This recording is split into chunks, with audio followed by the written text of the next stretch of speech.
നമസ്കാരം. ജീവിതത്തിൽ പല ആൾക്കാരും പല കാര്യത്തിലും ഇറങ്ങി പുറപ്പെടാത്തതിൻ്റെ കാരണം കോൺഫിഡൻസ് ഇല്ലാത്തതുകൊണ്ടാണ്. കോൺഫിഡൻസ് ഇല്ലാതിരിക്കുമ്പം എങ്ങനെ ചെയ്യുന്നതിൽ ധൈര്യമില്ലാതെ ഒന്നിനും ചെയ്യാതെ നിൽക്കുന്ന അവസ്ഥയുണ്ടാവും. ശരിക്കും എന്താണ് ഈ കോൺഫിഡൻസിൻ്റെ അടിസ്ഥാനം? ഒരു ബ്രിട്ടനിൽ നടന്നൊരു കഥയാണ് ഇന്ന് ഞാൻ നിങ്ങളോട് ഷെയർ ചെയ്യാൻ ഉദ്ദേശിക്കുന്നത്. ഒരു ധനാഢ്യനായിട്ടുള്ള വ്യക്തി, അദ്ദേഹം എല്ലാ ബിസിനസ്സൊക്കെ പൊളിഞ്ഞ് നാശമായി അദ്ദേഹം മരിക്കാൻ തീരുമാനിക്കുകയാണ്. അദ്ദേഹത്തിന് ഒരുപാട് ആൾക്കാർ പൈസ കൊടുക്കാനുണ്ട്, പക്ഷേ അതുപോലെ തന്നെ ഒരുപാട് ആൾക്കാർക്ക് അദ്ദേഹം കൊടുക്കാനുണ്ട്. അപ്പോൾ കൊടുക്കാൻ പറ്റാതെ ബുദ്ധിമുട്ടായി അഭിമാനിയായ ഇദ്ദേഹം ആത്മഹത്യ തീരുമാനിച്ചു. അങ്ങനെ ഒരു പാർക്കിൽ പോയി ഇരിക്കുകയാണ്. അങ്ങനെ പാർക്കിൽ പോയി ഇരിക്കുന്ന സമയത്ത് എങ്ങനെ മരിക്കണമെന്ന് തൂങ്ങിച്ചാവണോ, അല്ല വിഷം കുടിച്ച് ചാവണോ, കടലിൽ ചാടണോ, ഇങ്ങനെ പല ചിന്തയിലും നിൽക്കുക. ഇരുട്ടോട് കൂടി ചെയ്യാനുള്ള തീരുമാനത്തിലാണ്.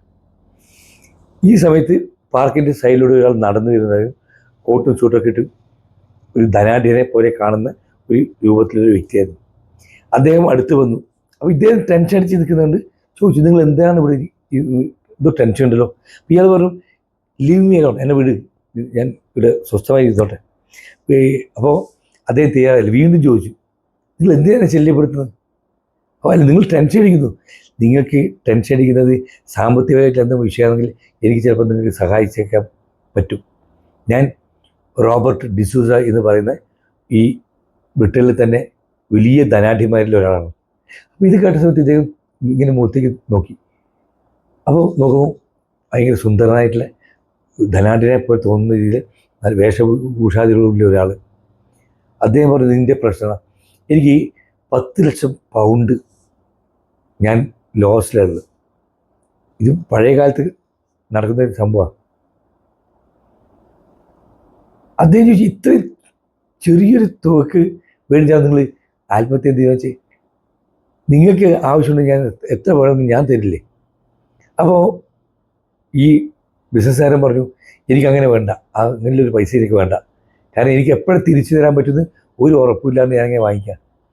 നീ പേടിക്കണ്ട, നീ എനിക്ക് ഇതേ വർഷം, അടുത്ത വർഷം ഇതേ ദിവസം നീ എനിക്ക് തന്നാൽ മതി എന്നും പറഞ്ഞ് പോക്കറ്റിൽ നിന്ന് ചെക്കെടുത്ത് ഒപ്പിട്ട് സൈൻ ചെയ്ത് 10 ലക്ഷം പൗണ്ടിൻ്റെ ചെക്കെടുത്ത് കിട്ടി. അത് വാങ്ങിക്കാൻ കൂട്ടായില്ല, നിങ്ങൾ വെച്ചോളൂ, ഇതേ സമയത്ത് ഇതേ സ്ഥലത്ത് നിങ്ങൾക്ക് അടുത്ത വർഷം നമുക്ക് കാണാം എന്ന് പറഞ്ഞ് പിരിഞ്ഞു. അദ്ദേഹം ഇരുട്ടിൻ്റെ മറവിലേക്ക് നടന്നു നീങ്ങി.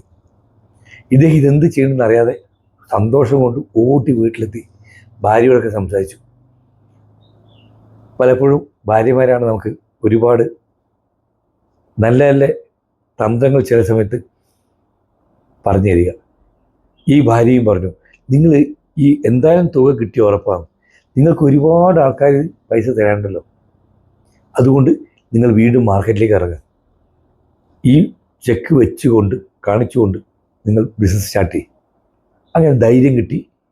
ആ ധൈര്യത്തോടു കൂടി ഇദ്ദേഹം ബിസിനസ് റീസ്റ്റാർട്ട് ചെയ്തു.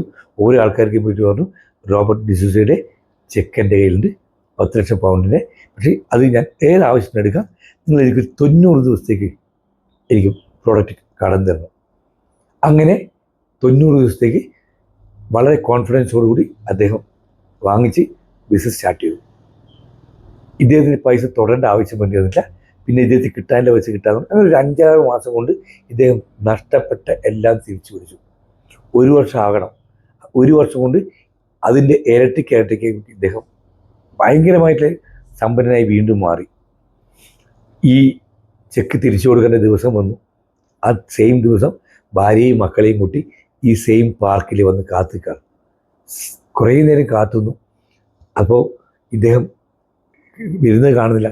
കൃത്യം പറഞ്ഞ പോലെ ആ സമയത്താകുമ്പോൾ അദ്ദേഹം നടന്ന് അടുത്തേക്ക് വരുന്നുണ്ട്.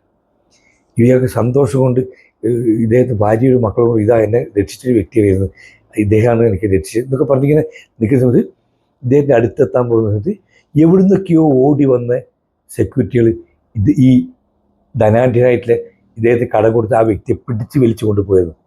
അപ്പോൾ ഇവർ ഇല്ല, അദ്ദേഹം ഒന്നും ചെയ്യണ്ട, അദ്ദേഹം എൻ്റെ ഫ്രണ്ടാണ്, എനിക്ക് പൈസ സഹായിച്ച വ്യക്തിയാണ്, ചെക്ക് എഴുതി തന്ന ആളാണ്, എൻ്റെ ജീവിതം രക്ഷിച്ച ആളാണ്, അദ്ദേഹത്തൊന്നും ചെയ്തെന്ന് പറഞ്ഞിട്ട് പറയുന്നത് സെക്യൂരിറ്റി വിളിച്ചു പറയുകയാണ് ഇദ്ദേഹം ഭ്രാന്തനാണ്, ഇദ്ദേഹം ഇവിടെ വന്ന് ഓരോ ആൾക്ക് ചെക്ക് എഴുതി കൊടുക്കില്ല പണി, ഇദ്ദേഹം വലിയ ദലാണ്ടിലാന്ന് പറഞ്ഞ് നടക്കുന്ന വ്യക്തിയാണ്, ഇദ്ദേഹം ഒന്നുമില്ലാതെ ഭ്രാന്തനാണ്.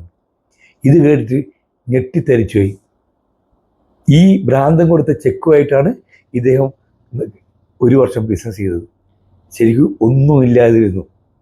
അപ്പോൾ എവിടുന്നാണ് ഈ കോൺഫിഡൻസ് വരുന്നത്?